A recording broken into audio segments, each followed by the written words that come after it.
আসসালামু আলাইকুম মিস্টার আর Mrs Rahman cook হাউসে আপনাদের সবাইকে আমন্ত্রণ জানাচ্ছি। আশা করছি যে যেখান থেকে ভিডিওটি দেখছেন সকলেই খুব ভালো আছেন এবং সুস্থ আছেন।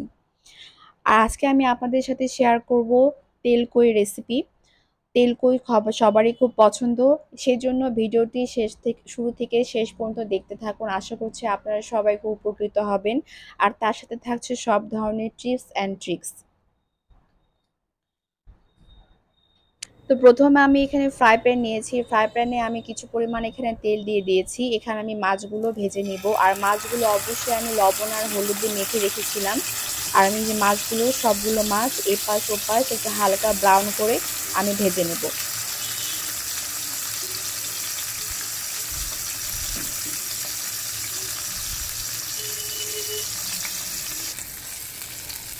মাছ ভাজা হয়ে গেছে, মাছগুলো আমি সবগুলো উঠাই নিব এবং কড়াইয়ে আমি পরিমাণ মতো তেল দিয়ে দিয়েছি। আর এখানে আমি মাছ যে ভেজেছিলাম সেই তেলও আমি এখানে অ্যাড করে দিয়েছি। আর যেহেতু এটা তেল কই, অবশ্যই তেলের পরিমাণ বেশি দিতে হবে, তাছাড়া ভালো লাগবে না।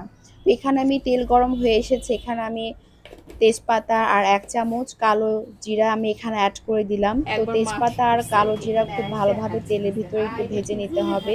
আর ভেজে নেওয়ার পর এখানে আমি 1 কাপ পরিমাণ পেঁয়াজ কুচি এখানে আমি অ্যাড করে দিলাম। আর পেঁয়াজটা একটু বেশি দিতে হবে তেল কয়ে, কারণ পেঁয়াজ যদি বেশি না দেওয়া হয় তাহলে গ্রেভিটা ভালো আসবে না। তো পেঁয়াজটা আমি দেওয়ার পর খুব ভালোভাবে একটু তেলের ভিতরে ভেজে নেব।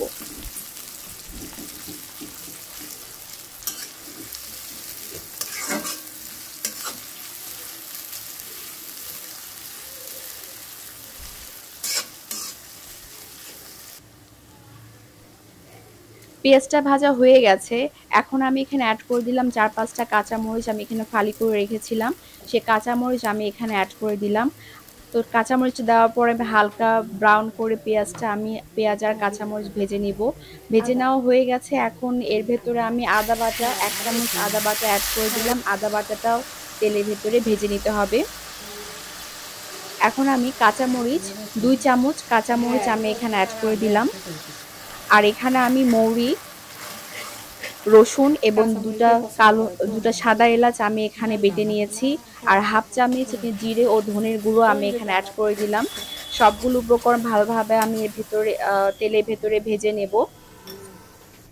এখন আমি 1 চামচ হলুদ গুঁড়ো এবং শুকনো মরিচ গুঁড়ো 2.5 চা চামচ এখানে আমি অ্যাড করে দিলাম। ঝালটা অবশ্যই আপনাদের উপর নির্ভর করবে, আপনারা যে যেরকম স্পাইসি খেতে পছন্দ করেন সেই সেরকম ঝালটা এখানে ইউজ করবেন। এখন সবগুলো মশলা খুব ভালোভাবে আমি তেলের ভেতরে ভেজে নিব। আর অবশ্যই খেয়াল রাখবেন যেন মশলাগুলো যেন পুড়ে না যায়। এখন মশলাগুলো ভালো মতো কষিয়ে নিতে হবে। আর এর ভিতরে আমি স্বাদ মতো লবণ এখানে অ্যাড করে দিলাম। লবণটা দেওয়ার পর খুব ভালোভাবে আমি এখানে মিক্সড করে নিব। আর মশলাটা ভালোভাবে কষানোর জন্য এখানে আমি 1 কাপ পরিমাণ গরম পানি এখানে আমি অ্যাড করে দিলাম। পানিটা দেওয়ার পর খুব ভালোভাবে মশলাটা আমি পানির ভেতরে কষিয়ে নিব। তো দেখতেই পাচ্ছেন মশলাটা খুব ভালোভাবে কষিয়ে নেওয়া হয়ে গেছে আর পুরোপুরিভাবে তেলটা ছেড়ে দিয়েছে। এখন এই পর্যায়ে ঠিক আমি টমেটো কুচি করে রেখেছিলাম, টমেটো আমি এখানে অ্যাড করে দিলাম। আর চেষ্টা করবেন যে ঠিক এই পর্যায়ে টমেটোটা অ্যাড করার। তো টমেটোটা দেওয়ার পর মশলাটা আমি আরও কিছু পরিমাণে কিছুক্ষণের জন্য এটা ফ্রাই করে নিব। আর যাতে টমেটো থেকে পানিটা বের হয়ে আসবে, সেই সাথেই মশলাটা সম্পূর্ণভাবে কষিয়ে নেওয়া হয়ে যাবে। তো মশলা কষানো এখানে হয়ে গেছে। এখন আমি যে মাছগুলো ভেজে রেখেছিলাম সেই মাছগুলো এখানে আমি সবগুলো মাছ এখানে আমি দিয়ে দিলাম।